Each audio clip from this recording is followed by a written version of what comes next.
नमस्ते साथियों, कैसे हो। अपनी इस ऑनलाइन क्लास के अंदर चैप्टर नंबर 2 विलियन सॉल्यूशन चल रहा है, जिसमें हमने विलियन क्या है, विलियन के प्रकार और मेन जो टॉपिक अपना रनिंग में चल रहा है वो है विलियन की सांद्रता की इकाइयाँ, जिसके अंदर हमने 4-5 इकाइयाँ पढ़ ली थी। और लास्ट क्लास के अंदर क्या पढ़ा था, मोलरता व मोललता पढ़ी थी और काफ़ी मेरी जितनी कोशिश थी एकदम इजी तरीके से समझा दी। इसी से रिलेटेड जो आज की क्लास अपनी चलेगी कि मोलरता और मोललता में अंतर लिखिए। अंतर को पढ़ेंगे तो वापस से ऐसे मानोगे एक बार अच्छी तरीके से रिवीजन भी हो जाएगा और एग्जाम में सीधा क्वेश्चन भी आ जाता है कि मोलरता और मोललता में अंतर स्पष्ट कीजिए। तो क्लास शुरू करते हैं आज की। देखो, अब यहाँ हम बात करें कि यहाँ से ये हो जाएगा। अब हम बात करें कि कल हमने जो अपनी क्लास की बात की थी, एक तो मैंने टॉपिक स्टार्ट किया था, वो क्या था आपका मोलरता। थोड़ा सा वो नीचे लिख ले, मोलरता। और दूसरा था आपका मोललता, मोलरता और मोललता। तो मोलरिटी, मोललिटी, इनके अंतर की बात करें तो एक तरीका तो मैंने आपको ये बताया था कि एक में तो हम लेते हैं द्रव्यमान और एक में लेते हैं आयतन।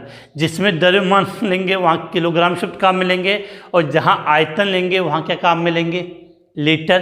तो यहाँ आपको इन शब्दों को गौर से पकड़ना है कि दोनों नाम के अंदर केवल डिफरेंस आपके इस र का और यहाँ पर इस ल का है। तो मैंने तरीका क्या बताया था कि आपको याद क्या रखना है कि लीटर का अंतिम शब्द क्या आता है, र, और किलो का अंतिम शब्द अक्सर क्या आता है, ल। तो यहाँ से आप याद कर सकते हो कि लीटर का अंतिम अक्षर र होता है और किलो का अंतिम अक्षर ल होता है। अर्थात यहाँ से ये शब्द बिल्कुल अपनी माइंड में बिल्कुल सेटअप कर सकते हो कि मोलरता की बात करेंगे तो र मतलब लीटर शब्द, र शब्द लीटर आएगा, और मोललता की बात करेंगे तो किलो लेंगे। बस इतना एक चीज़ और बताई थी कि यहाँ पर आप किलोग्राम, यहाँ पर विलियन लोगे और मोललता में विलायक लेंगे। तो इसके लिए अगर हम लिखना से एक डेफिनेशन बात करें तो फटाफट जल्दी से बना हो जाए कि अंतर लिख रहे हैं तो पहला अंतर तो इनकी परिभाषा से ले सकते हैं कि मोलरता हम किसे कहेंगे कि 1 लीटर विलियन में, 1 लीटर विलियन में, 1 लीटर विलियन में घुले हुए, 1 लीटर विलियन में घुले हुए विलेय के, 1 लीटर विलियन में घुले हुए विलेय के मोलों की संख्या, 1 लीटर विलियन में घुले हुए विलेय के मोलों की संख्या मोलरता कहलाती है।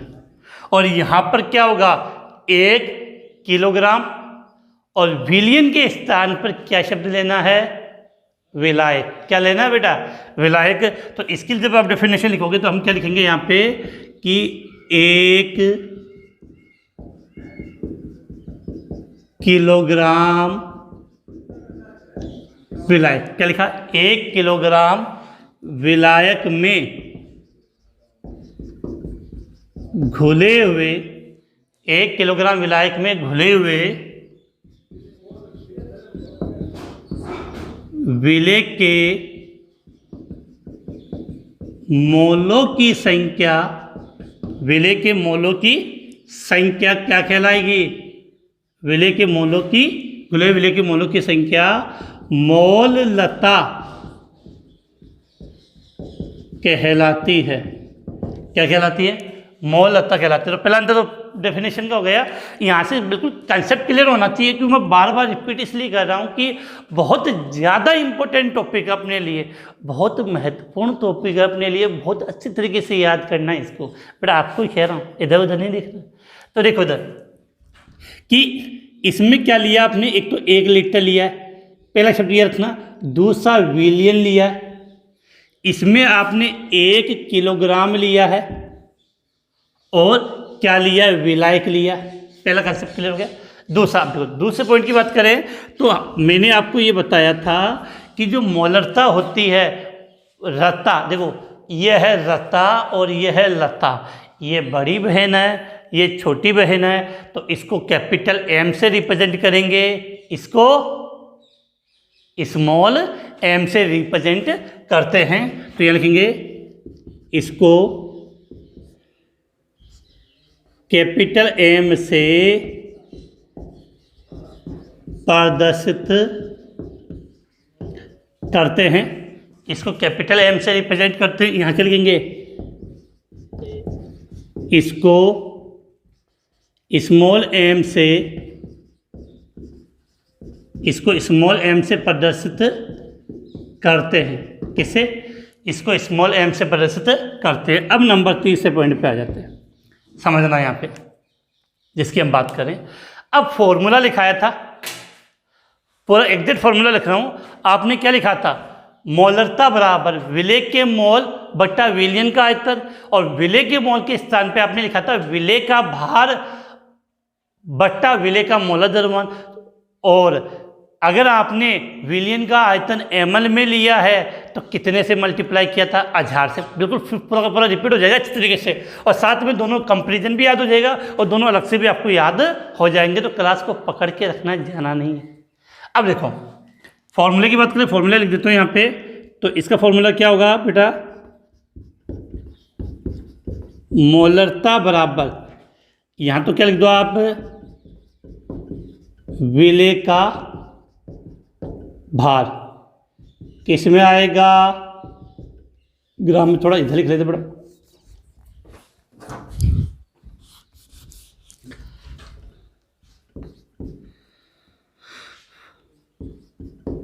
विलेय का भार ग्राम में, विलेय का भार ग्राम में। और यहाँ नीचे क्या जाएगा, विलेय का मोलर द्रव्यमान इंटू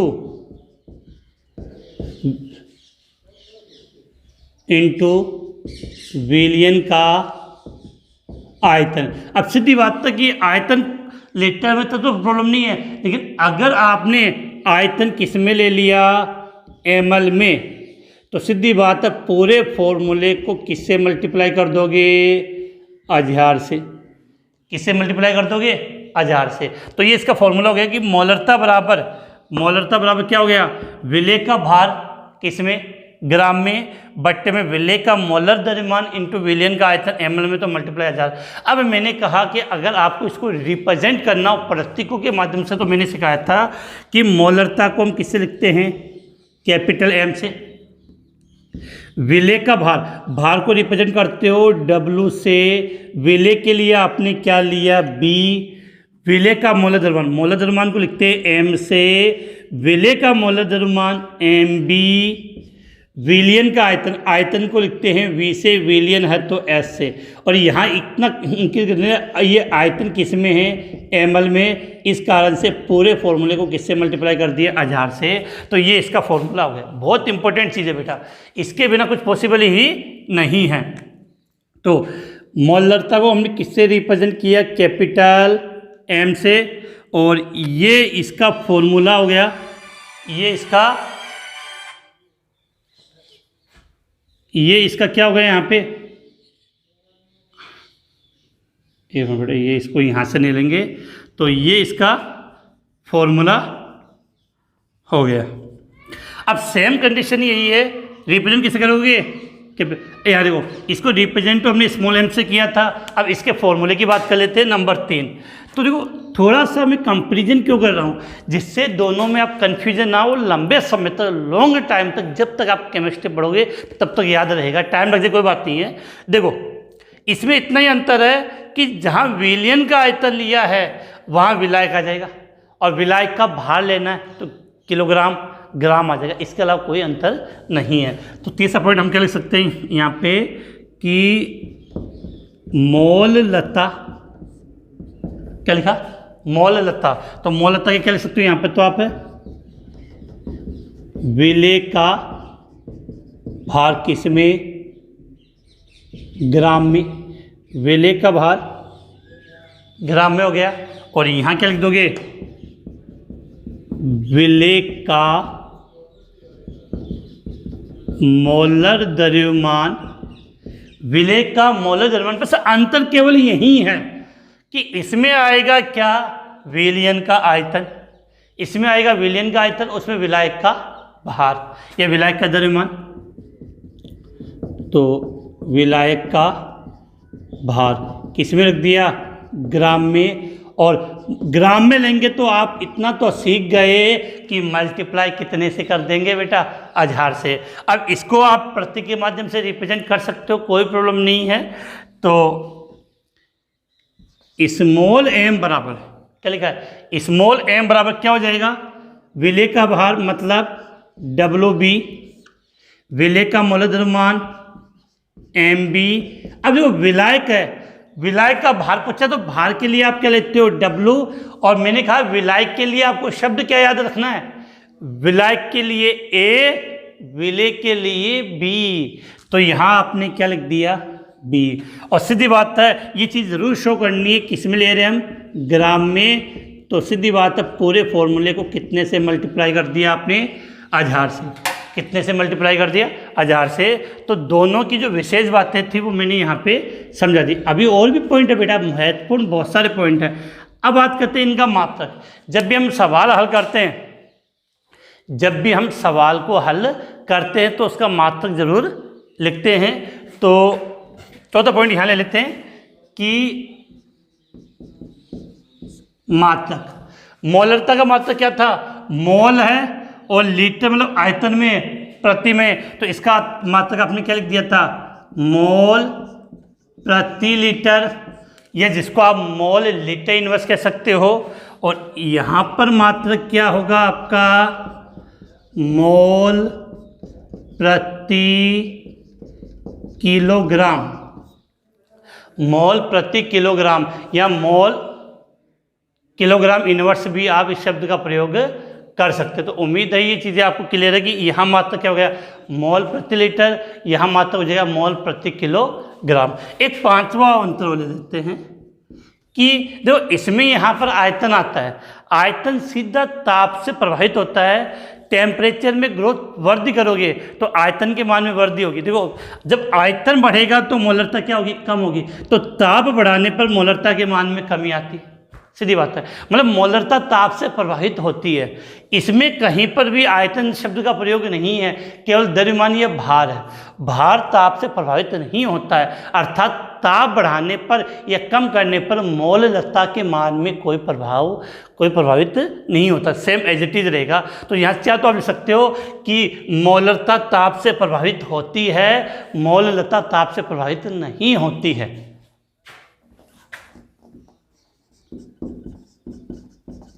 मोलरता ताप से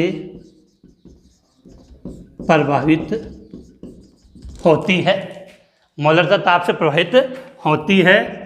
और ताप में वृद्धि करने पर, ताप में वृद्धि करने पर मोलरता के मान में कमी आती है। ताप में वृद्धि करने पर मोलरता के मान में कमी आती है। अब देखो यहाँ पे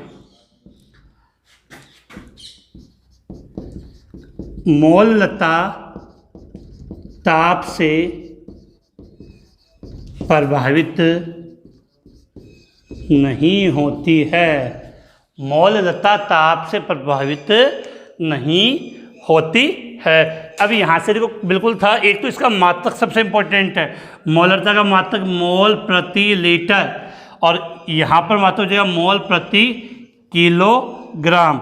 ये ताप से प्रभावित होती है और ताप बढ़ाने पर इसके मान में कमी आती है, और ये ताप से क्या होती है, अप्रभावित। तो मुझे उम्मीद है कि मोलरता और मोललता अब आपके माइंड में बिल्कुल सेट हो गया है कि कहीं से भी ये इधर उधर हिलने की कोई संभावना नहीं है। तो अच्छे तरीके से पहले आप इसका एक बार स्क्रीनशॉट ले लें, जिससे आपको ये इजली याद रह जाए। तो उम्मीद है स्क्रीनशॉट ले लिया। अब देखो बेटा, इसके बाद मैंने इस टॉपिक पर गौर क्यों किया, जब हम इस चैप्टर को आगे पढ़ेंगे तो आपको ये याद होना चाहिए कि मैंने बोला मोललता, क्योंकि ये मोललता अपने बार बार काम में आएगी, कहीं पर मोलरता भी काम में आएगी। तो अभी भी कह रहा हूँ, बोस्टर सर ने कहा था ये अच्छी तरीके से याद करना, तो ये माइंड बिल्कुल याद होनी चाहिए, इसको अच्छी तरीके से याद कर लेना, क्योंकि बार बार लिखूंगा कि इनके स्थान पे ये होता है, तो वहाँ कन्फ्यूज, वहाँ गलती नहीं होनी चाहिए। बताने के बाद तो मुझे बताइए, समझदार बच्चे हो, बिल्कुल इतना तो याद कर लोगे आप। समझदार हो ना या नहीं हो, कमेंट से लिखो क्या हो, तो थोड़ा आप भी एक्टिव रहे। तो ये हो गया। इसके अलावा आप में से कोई बच्चा पूछ रहा है, सर अब मैंने कल एक सवाल दिया था आपको, कल सवाल दिया था, उस सवाल का जो आंसर था वो आपका इसकी मोलता से आधारित सवाल था, और उसका आंसर हो जाएगा 0.556 मोल केजी इनवर्स। ये मोल प्रति किलोग्राम बोल रही की बात है कि जैसे मैंने मोल प्रति किलोग्राम लिखा है, इसको आप चाहो तो क्या लिख सकते हो, मोल केजी इनवर्स लिख सकते हो, एक ही बात है। तो आंसर ये हो जाएगा 0.556। अब कमेंट्स में बता देना ये मान किसका आया, जल्दी से, किसका यही मान आया है, या किसी और का कोई दूसरा मान तो नहीं है आप लोगों का, ठीक है। तो यहाँ पे एक चीज़ और नोट कर लो कि जो मोल प्रति लीटर है, इसको इंग्लिश में लिखना चाहिए तो हम लिख सकते हैं मोल लीटर इनवर्स, और इसको हम क्या लिख सकते हैं यहाँ पे, मोल केजी इनवर्स, मोल केजी इनवर्स। तो ये एक छोटा सी बातें थी, मैंने फिर से रिपीट ले ली, क्वेश्चन के रूप में भी था, तो मुझे उम्मीद है ये अच्छे तरीके से आपको याद हो गया। अब हम टॉपिक को आगे बढ़ाते हैं, अगला टॉपिक इससे भी इम्पोर्टेंट है, और वहाँ तो दिमाग पर थोड़ा जोर देना पड़ेगा, क्योंकि अपना दिमाग काफ़ी दिनों से खाली पढ़ाई की नहीं है, तो इसको स्टोरेज करके भरना पड़ेगा। अगला टॉपिक आता है बहुत इंपॉर्टेंट, मोल भिन्न, मोल अंश, मोल प्रभाज। तो उसकी बात करेंगे, तो इसको मैं मिटा देता हूँ। तो एक चीज़ और कह दो बेटा, साथ में आप लोगों को अपने माइंड में एक बात और रखनी है कि कंटिन्यूस आप पढ़ाई करोगे तो ये चीज़ें ऐसा नहीं कि मैंने कहा कि बूस्टर सर की एक ही बात सबसे बेस्ट है कि बूस्टर सर ऑनलाइन पढ़ाता है, लेकिन क्लास का तरीका बिल्कुल ऑफलाइन की तरह एक एक चीज़ समझा के आपको लिखने का टाइम मिलता है। बस ये है कि पढ़ने की लगन होनी चाहिए। क्या होनी चाहिए बेटा, पढ़ने की लगन होनी चाहिए, अन्यथा आपकी कोई प्रॉब्लम नहीं आने वाली। पढ़ने की लगन है, फिर तो किसी चीज़ से डरने की जरूरत नहीं है, सब कुछ आपको याद होगा, रिजल्ट अपने कदमों में होगा। अब हम बात करते हैं अपने नेक्स्ट टॉपिक की तरफ। तो अपना नेक्स्ट टॉपिक है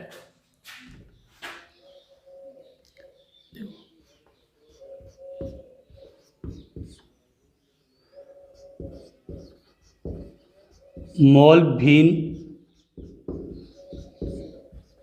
मोल अंश,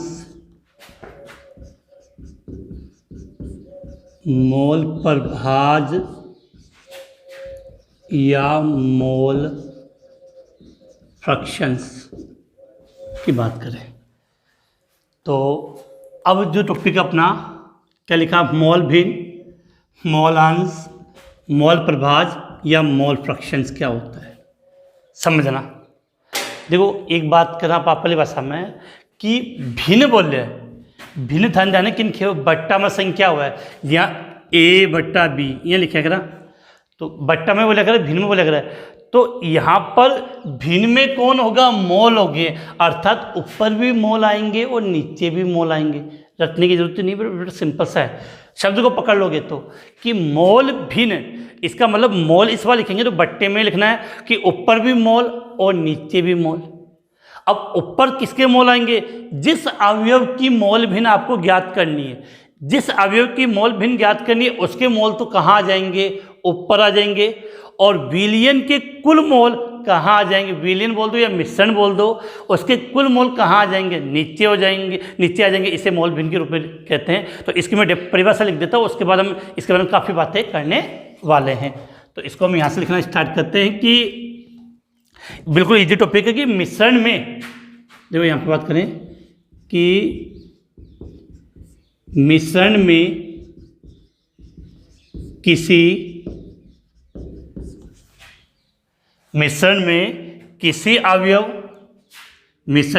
अवयव की मोल भिन्न, मिश्रण में किसी अवयव की मोल भिन्न उस अवयव के मोल तथा मिश्रण के कुल मोलों तथा मिश्रण के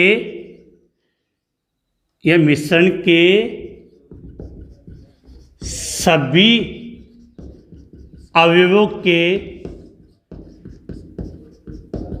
कुल मोलों का अनुपात होता है। बेटा मैं सिंपल से लैंग्वेज में रिप्रेजेंट किया है कि मिश्रण में किसी अवयव की मोल भिन्न, जिस अवयव की, जैसे कोई मिश्रण है, दो अवयव से मिला ए और बी, तो जिस अवयव की मोल भिन्न ज्ञात करनी है उस अवयव के मोल तथा मिश्रण के सभी अवयवों के कुल मोलों का क्या होता है? अनुपात होता है। इसको हम और अच्छे तरीके से एक्सप्लेन कर लेते हैं। देखो यहाँ पे, यदि मिश्रण में, क्या लिख रहे हैं बेटा? यदि मिश्रण में दो अवयव ले रहे हैं, एक को लेके ए और दूसरे को, यदि मिश्रण में दो अवयव ए तथा बी है, मिश्रण में दो अवयव ए तथा बी है, एवं इनके मोल क्रमशः Na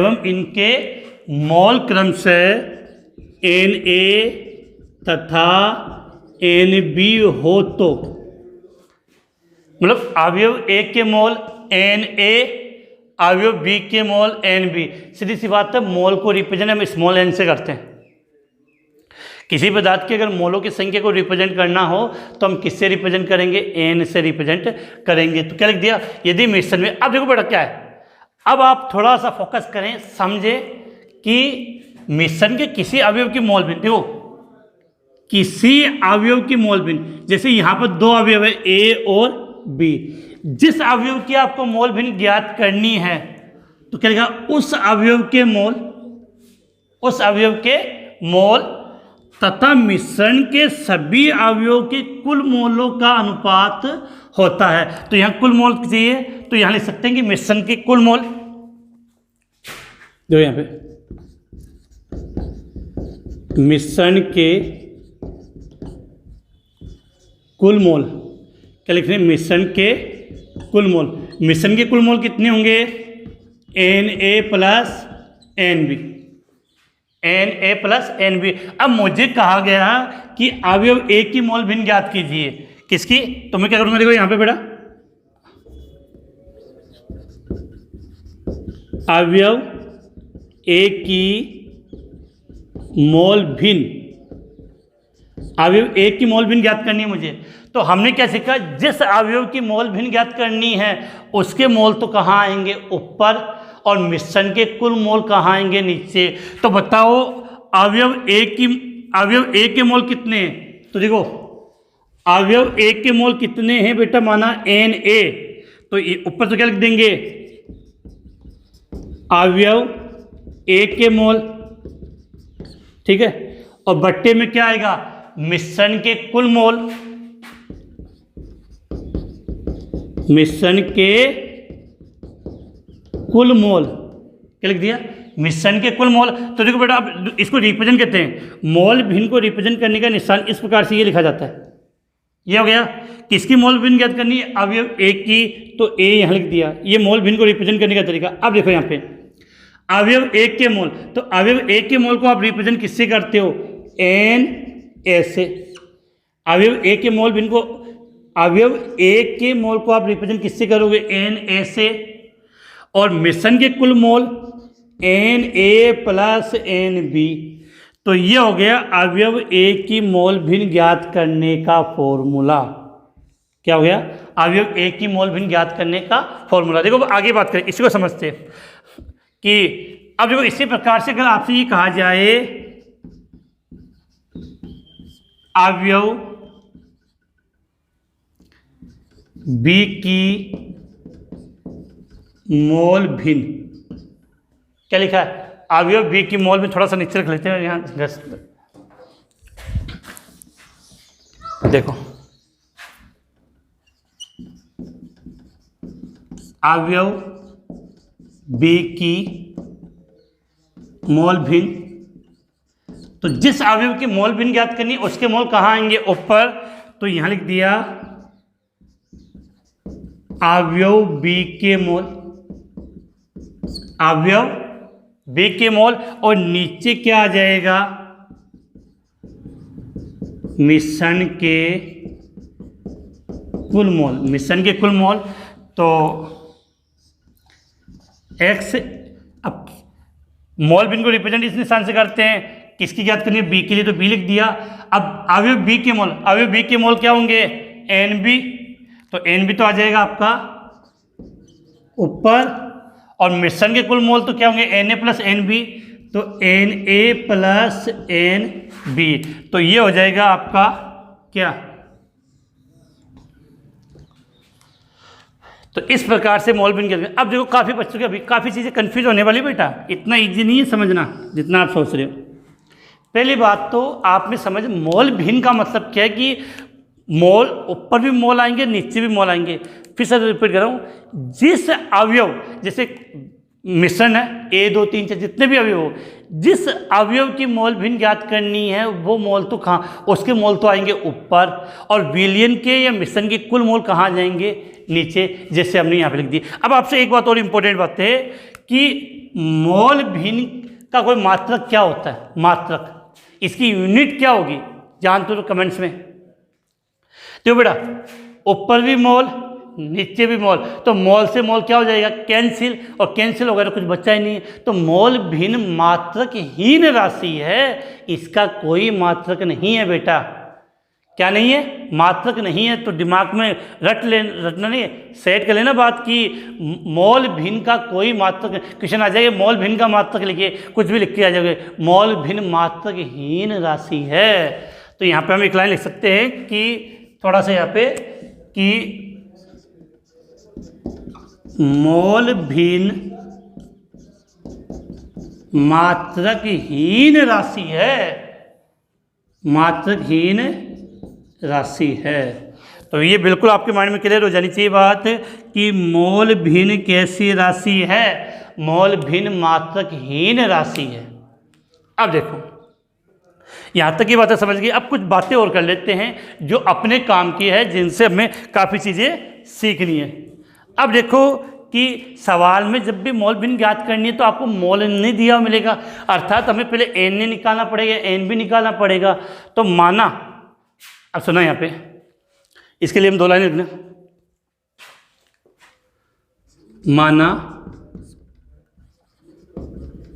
अवयव ए तथा बी का, क्या लिखा है? माना अवयव ए तथा बी का द्रव्यमान क्रम से। अब जब द्रव्यमान को आप किससे लिखते हो? W से। अवयव ए का ए तथा W बी हो जाएगा। माना अवयव ए तथा बी का द्रव्यमान क्रम से W ए तथा W बी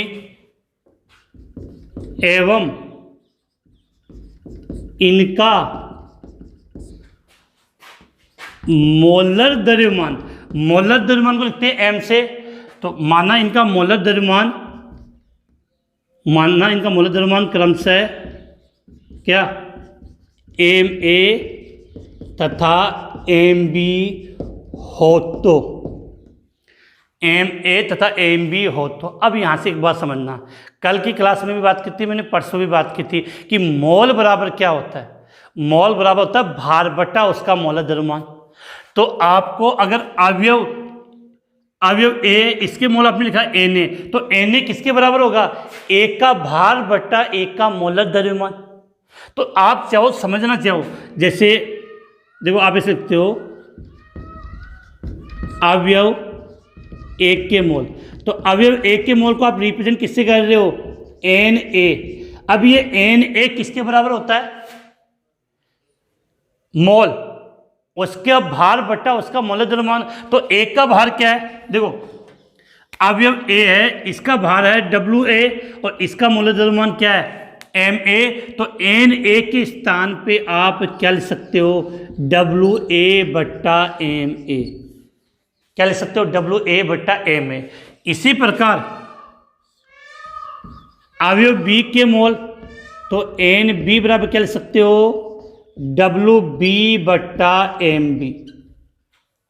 WB बट्टा MB। अब देखो बेटा, Na का मान आ गया, यहाँ से NB का मान आ गया। तो आपने ये जो फॉर्मूले लिखे हैं, चाहे तो इनमें Na तथा NB का मान लिख सकते हो। और मान लिखोगे तो कैसे फॉर्मूला बनेगा? देखो यहाँ पे अवयव A की मोल भिन्न के लिए बात कर लें। किसकी? अवयव A की मोल भिन्न। तो देखो Na के स्थान पे क्या आ जाएगा आपका? WA बट्टा MA। यहाँ लिख लें इसको। और Na के स्थान पे और NB के स्थान पे तो क्या हो जाएगा? WA बट्टा MA प्लस WB बट्टा MB, ये हो जाएगा। और अगर इसी प्रकार इस अवयव B की मोल भिन्न ज्ञात करना चाहोगे तो इसको हम क्या लिखेंगे? WB बट्टा MB, WA बट्टा MA प्लस WB बट्टा MB। क्लियर होगी बात? तो ये इसका लास्ट में ये फॉर्मूला बन गया। तो ये बातें आपको अच्छी तरीके से याद करनी। अब यहाँ से मैं आपको दो बातें और बता दूँ, इंपॉर्टेंट बातें हैं जो अपनी काम की है। जिसको मैंने डब्बे में पैक कर दिया, आप अपने दिमाग में पैक कर लेना उसको। जिसको मैं यहाँ डब्बे में पैक कर रहा हूँ, जिन बातों को ये जिनके नीचे मैंने रेड अंडरलाइन कर लिया है, उनको दिमाग में भी अंडरलाइन कर लेना और डब्बे में पैक करके दिमाग में पैक कर लेना कि बातें बाहर नहीं निकल जाए। अब ये तो गया, मात्रक पता चले गया।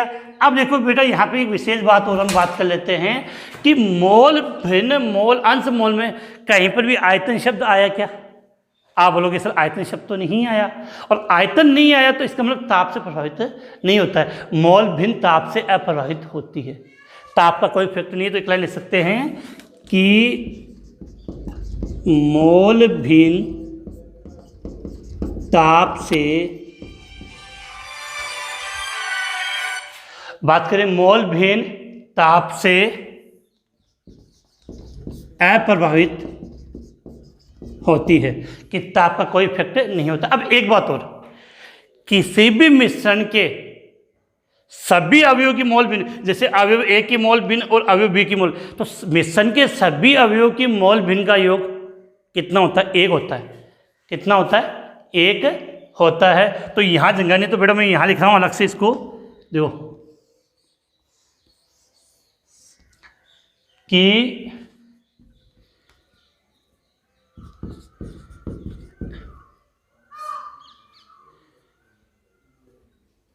थोड़ा सा यहाँ लिख दो, आप स्क्रीनशॉट ले लेना फिर, कि मिश्रण के